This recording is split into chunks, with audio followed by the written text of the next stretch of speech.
very user-friendly. I just took it out of the box, didn't even look at the instructions, nothing. All I did was take the projector itself out of the box. And there was already a factory charge on it, so I just pushed the power button there, and the indicator of light for operating status is on the back. Now, it has a rechargeable battery, and there is actually a battery meter on the initial screen when you first power it up to tell you how full the battery is. And you charge it up using a micro USB port. But I turned it on, the little light went solid blue, and the projector turned on, and it actually went straight to some basic instructions for connecting through AirPlay for Apple devices and Miracast for Android. In this case, I used Android, so it was on, it was displaying on my ceiling. I actually was kind of impressed for 80 lumens.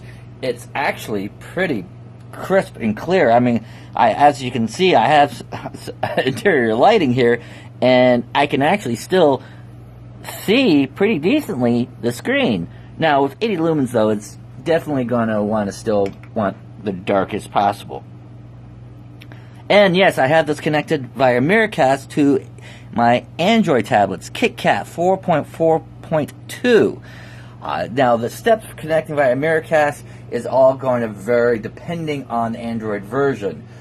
For instance, with Marshmallow, which my Samsung S6 uses, actually you'll just swipe down from your top action bar and hit a Quick Connect device, and this will show up there. But for my tablet, I mean, out of the box, turning it on, it must have taken me a whole whopping minute and a half. I turned it on, I went into settings here, and not into Wi-Fi, but into display. So I tapped into display, and on this tablet, it's going to be under cast screen. So you're going to want to look for cast screen or Miracast or something along that lines. I tapped that, and there was the APEMAN _M4 TAC 428. That was the connection name for this particular projector. I tapped it. This was the longest part. It took like 30 seconds for it to connect. That was really pretty much the longest part. The other long part was figuring out where the LED light was on this thing to show me, its operation status. So all in all, though, a minute and a half, and boom, just like that. Wi-Fi connection.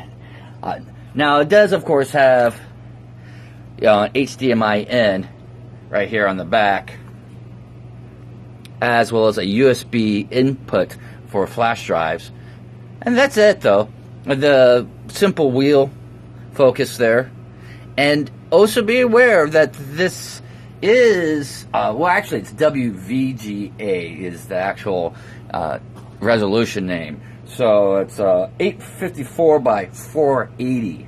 Alright, so its native resolution, though, is 480p. Does upscale to 720p pretty nicely.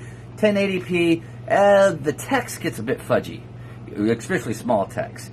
But all in all, like I said, I was actually rather impressed for, the stated 80 lumens is actually still quite crisp. And, well, very user-friendly. I mean, a minute and a half, not even looking at the instructions, haven't pulled anything else out yet, and it's up and running on my tablet. Very cool stuff. All right, you guys have yourself a great one.